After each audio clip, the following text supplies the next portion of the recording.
The Hebrew youths are groomed for the civil service. It was a given that these would be provided for by the government, but to have the same food and wine that was prepared for the king was intended as a special honor. 4 of these youths had their names changed. Daniel, God is my judge, to Belteshazzar, Bel's prince. Hananiah, beloved by the Lord, to Shadrach, illumined by sun god. Mishael, who is as God, to Meshach, who is like Venus. Azariah, the Lord is my help, to Abednego, servant of Nego. The purpose of the food, names, and education was simple: total indoctrination, and a leaving behind of the Hebrew God and culture. Undoubtedly, Nebuchadnezzar wanted to communicate to these young men, "Look to me for everything." Daniel and his friends refused, insisting to look to God. Calvin says that Nebuchadnezzar knew that the Jews were a stiff-necked and obstinate people, and that he used the sumptuous food to soften up these captives. In the same way, Satan wants to indoctrinate us into the world system. He wants us to feed on what the world offers, to identify or name ourselves according to the world, and to educate ourselves in the ways of the world. Daniel chapter 1, verse 8. But Daniel purposed in his heart that he would not defile himself with the portion of the king's meat, nor with the wine which he drank. Therefore he requested of the prince of the eunuchs that he might not defile himself. Daniel and his friends refused to eat the king's food. Daniel's decision to be faithful. The word for defile himself carries the thought of polluting, staining, defiling. See also Isaiah 59, verse 3, Zephaniah 3, verse 1, and Malachi 1, verse 7. That Daniel requested that he might not defile himself implies that he explained the religious basis for his request.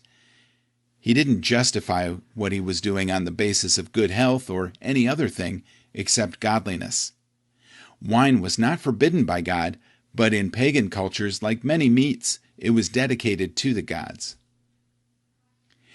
Why would Daniel and his friends consider the king's food defiled? Undoubtedly, it was not kosher. It was probably sacrificed to idols. It implied fellowship with Babylon's cultural system. By Eastern standards, to share a meal was to commit oneself to friendship. It was of covenant significance. Why this was such a courageous decision? The king had ordered the menu. To disobey could result in very severe punishment. The food itself was no doubt pretty attractive, and seemed pretty good compared to vegetables and water for 3 years. Separated from family and home, it would have been easy to compromise. It would have been easy to think that God had let them down by allowing them to be carried away into Babylon. Why should they risk their necks for a God who let them down?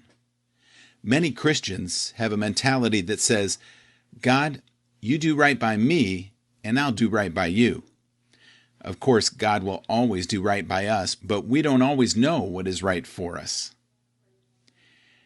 Daniel illustrates to us how to resist temptation. The heart must be set. Daniel purposed in his heart, making up his mind beforehand that he would not compromise. The life must be winning. Daniel found favor with his superiors. Protest must be courteous. Daniel requested. He made a polite request, showing discretion. Making an obedient stand for Jesus Christ does not mean we must be obnoxious. Self-denial must be sought. Be ready for a bad name. Be willing to be called a bigot. Be prepared for the loss of friendships.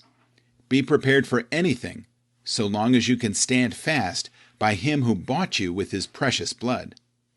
The test must be boldly put. A Christian man should be willing to be tried. He should be pleased to let his religion be put to the test. There, says he, hammer away if you like. Do you want to be carried to heaven on a feather bed? Daniel chapter 1, verse 9. Now God has brought Daniel into favor and tender love with the prince of eunuchs. The result of Daniel's courageous decision. What God did: God gives Daniel favor and goodwill with the authorities. God will never abandon us when we stand for Him. God moved upon the authorities to regard Daniel with goodwill, but also worked through the wise actions of Daniel to cultivate this goodwill. Daniel chapter 1 verse 10. And the prince of the eunuchs said unto Daniel, I fear my lord the king, who hath appointed your meat and your drink. For why should he see your faces worse liking than the children which are of your sort? Then shall ye make me endanger my head to the king. Daniel chapter 1 verse 11. Then said Daniel to Melzar, whom the prince of the eunuchs had set over Daniel, Hananiah, Mishael, and Azariah.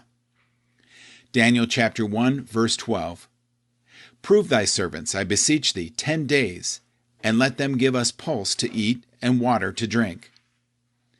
Daniel chapter 1 verse 13. Then let our countenances be looked upon before thee, and the countenance of the children that eat of the portion of the king's meat, and as thou seest, deal with thy servants. What Daniel did. Daniel wisely, and with great trust in God,